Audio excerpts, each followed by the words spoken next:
공자는 춘추 전국시대의 사람입니다.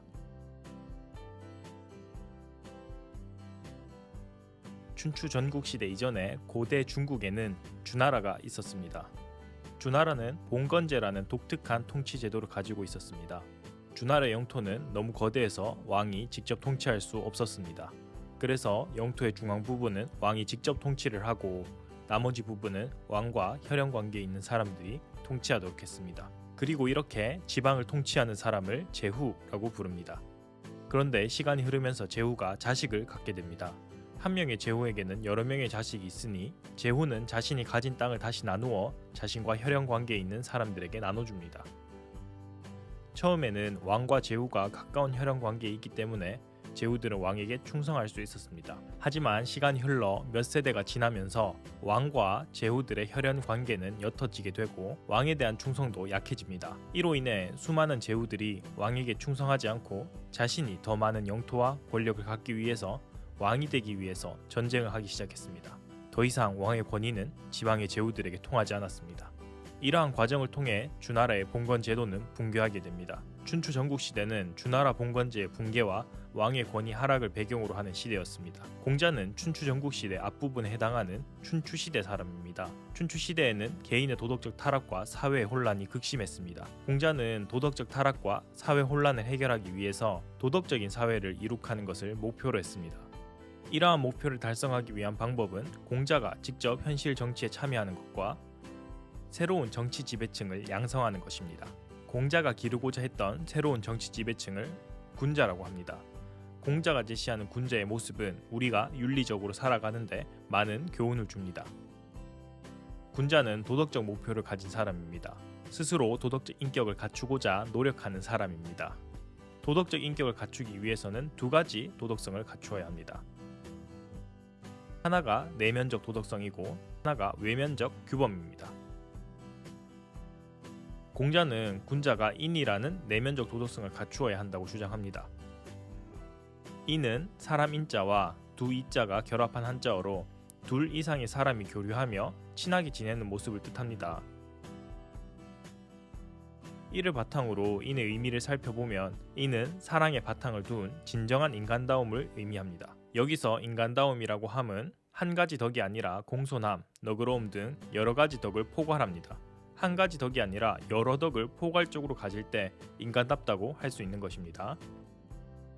이러한 인은 사랑의 바탕을 두고 있습니다. 그래서 인의 출발점을 효제, 즉 부모, 형제에 대한 사랑이라고 합니다. 자신의 혈연, 가족에 대해 사랑하는 마음을 출발점으로 해서 다른 사람에게까지 사랑을 확대하고 인간다움을 실천할 때 인을 실현했다고 할 수 있습니다. 구체적으로 인을 실천하는 방법은 충서입니다.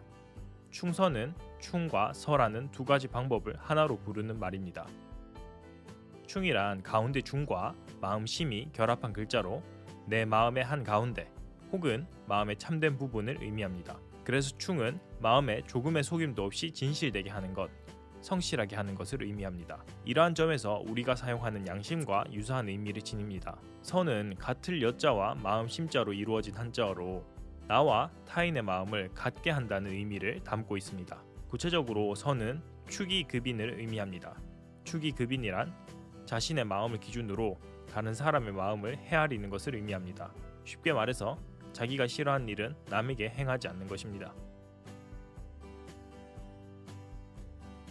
군자가 도덕적 인격을 갖추기 위한 외면적 규범은 바로 예입니다. 우리가 아무리 선한 마음을 갖고 있더라도 이것이 외적인 행동으로 드러나지 않으면 다른 사람들은 알 수가 없습니다. 예는 인이라는 내면적 도덕성이 적절하게 밖으로 드러나도록 하는 역할을 합니다. 내면에 있는 공손함, 용맹함, 효와 같은 도덕적 가치가 적절하게 밖으로 드러나 행동으로 이어질 수 있는 기준을 제시해주는 것입니다. 공자는 예와 관련해서 극기복례를 강조합니다. 극기복례는 자신의 사욕을 극복하고 예를 회복하라는 뜻입니다. 욕심 때문에 쉽게 예라는 행위 기준을 어기기 마련인데 이를 경계하라는 것입니다. 공자는 군자가 인과 예로 대표되는 도덕적 인격뿐만 아니라 민중구제라는 정치적 목표를 추구해야 된다고 보았습니다. 구체적으로 덕치와 예치라는 바람직한 정치를 해야 한다고 주장합니다. 덕치란 잘못에 대한 처벌을 중심으로 하는 법치와 대립되는 개념입니다. 처벌을 강조하는 정치는 사람들이 법을 회피하는 데만 몰두하게 하고 부끄러움을 모르게 만들어 버립니다. 덕치는 정치적 능력과 도덕적 인격을 두루 갖춘 군자에 의해서 실천됩니다. 군자는 통치자로서 자신의 정치적 능력을 발휘해 공정한 분배를 해야 합니다. 공자는 재산이 적은 것보다 균등하지 않게 분배되는 것이 더 나쁘다고 생각을 합니다. 또한 도덕적 인격을 지닌 군자는 통치자로서 백성들에게 솔선수범하는 모범이 되어야 합니다. 백성들은 이러한 군자를 보면서 저절로 감화가 되고 부끄러움을 알게 됩니다. 예치는 덕치의 실현 방법입니다. 지위를 구분하고 각자에게 합당한 본분을 다하도록 다스리는 것이 예치입니다. 예를 지키도록 하여 처벌해야 할 잘못이 발생하기 전에 예방하려고 하는 것입니다. 예치를 실현하는 구체적인 방법이 정명입니다. 정명이란 이름을 바로 세운다는 뜻으로 사람들에게 특정한 이름 있는 직책이 부여되면 실제 그 역할과 부여된 의무를 다하도록 해야 한다는 것입니다. 그래서 공자는 임금은 임금답게, 신하는 신하답게, 아버지는 아버지답게, 자식은 자식답게 자신에게 부여된 역할을 해야 한다는 군군신신 부부자자를 말했습니다.